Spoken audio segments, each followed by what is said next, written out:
Why I white knight for women. Occasionally. Hey, it's Prince of Queens, and recently somebody I know on the internet wrote me a message about gay men and the fact that she legitimately has been squeezed on her boobs or her ass by some of her gay male friends, and that it made her uncomfortable.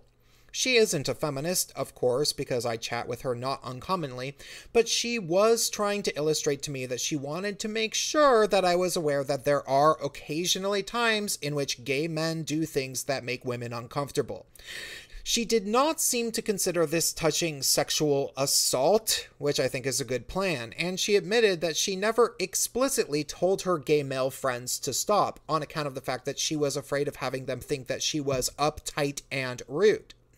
At which point, I explained to her that when women hang out in environments that are primarily composed of gay men, they need to be aware of the fact that there is a different standard of generally accepted social etiquette, and what is different is that gay men tend to be a lot more likely to touch each other as compared to straight men touching women. Obviously, while gay guys don't always appreciate being groped at bars, they also don't necessarily mind it at all, depending upon the guy who groped them. I've literally had sex with guys that introduced themselves by randomly touching me at bars more than 2 or 3 times. However, if a woman enters into that type of environment, if they are made uncomfortable by somebody playfully touching them, even if they don't think it's a big deal, they should definitely make that clear. They should say something like, "No offense, but I'd prefer that you don't touch me. I don't even let my good friends touch my boobs. It makes me feel awkward." That said, I then thought about it and I realized something. After about 2 years of me telling people on the internet that the rumor that gay men frequently sexually assault women is false, I don't think I have ever explicitly told anybody what would happen if I was actually at a bar and witnessed it happen, which again, I have never seen. Here's the thing, audience. Maybe by now you've learned this about me, or maybe you haven't, but as far as gay guys go, I'm a bit of an alpha. Yeah, my voice doesn't sound like what you expect alpha males to necessarily sound like, but you should trust me that there's an entirely different hierarchy of alphas and betas in the gay male community, and most alphas are currently drag queens, actually. Still, if you've ever actually seen me in a confrontation with anybody, you'll notice that I don't exactly cower away in fear. I might ignore things that aren't worth my while, and I certainly don't go out searching for drama just for drama's sake. But if it comes to me, I'm not bad at telling people precisely why it shouldn't have, and if things happen in person, I don't tend to scare easily. I'm a pretty big guy, actually, and extremely masculine looking, and to be perfectly honest, the drastic majority of gay guys would not want to fight me. Most straight guys are scared of me too, especially when I get fired up and start yelling, "What you gonna do? Huh? What you gonna do?" Which has happened at least 2 or 3 times. 3 or 4, 5 or 6, baby. That said, if a gay guy ever seriously started groping a woman and she clearly told him to stop, and he kept going for whatever reason, and she was visibly upset, I would likely be the first guy to get in his face and tell him that he needed to stop and that it wasn't acceptable. You could ask my friends and they'd tell you, all of them. I once threw a glass at a guy and hit him in the back of the neck from 15 feet away as he pulled a punk move and then was trying to get away from me and my friends. Long story. My fight or flight reflex tends to veer towards fight.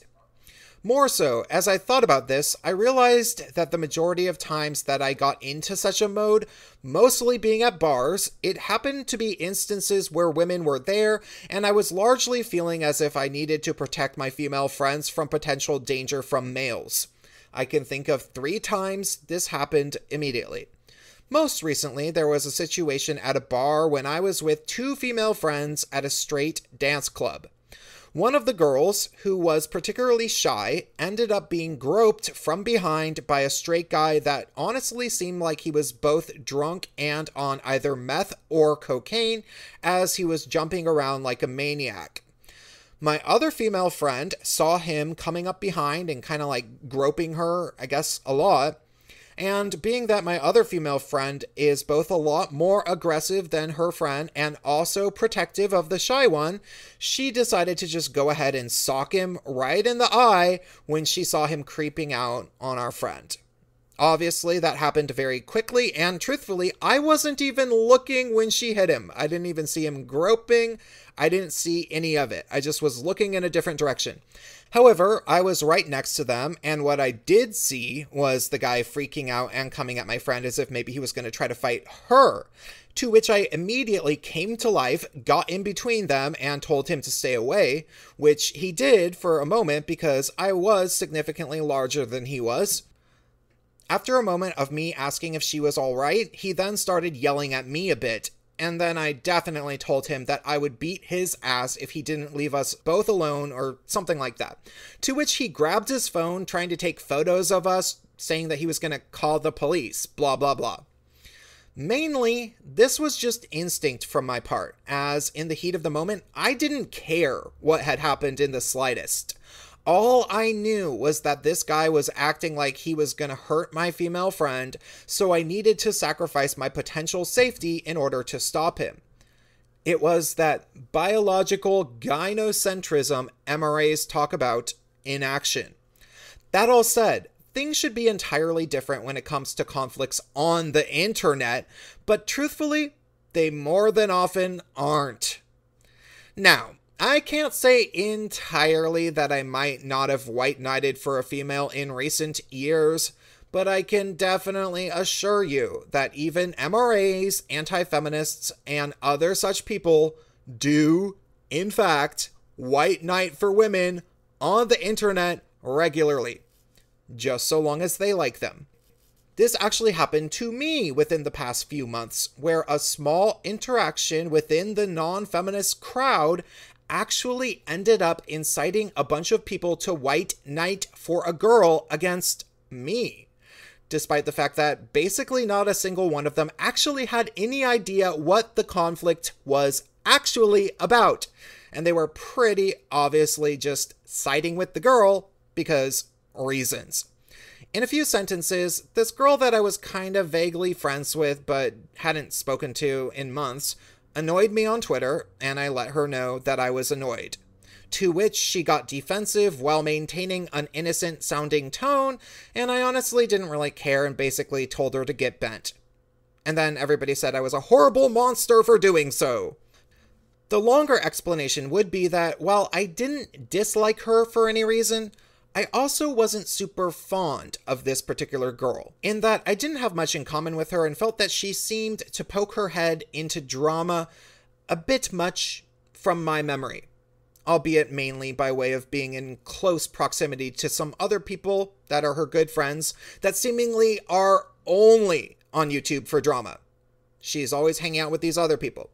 That said, she came to me publicly, trying to ask whether I was in some drama, which I wasn't, and honestly, she could have written me in private if she was curious, which, by the way, she literally never does because we were never really friends, and to me, it looked like she was almost hoping that I was in drama, and wanted me to spill the beans publicly.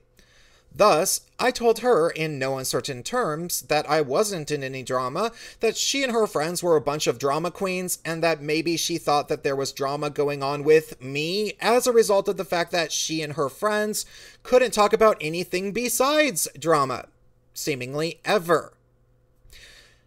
After that happened, Twitter went ablaze, and I had literally well over a dozen people that I thought were otherwise reasonable trying to attack me, coming to her aid. People were basically saying to me, "How dare you treat your friend this way? Have you no heart?" And I basically said in response, "When did you get the impression that she and I were legitimately actually friends? And why is it any of your business how I treat this person who isn't actually really even my friend?" To which I didn't get any good responses from almost anybody.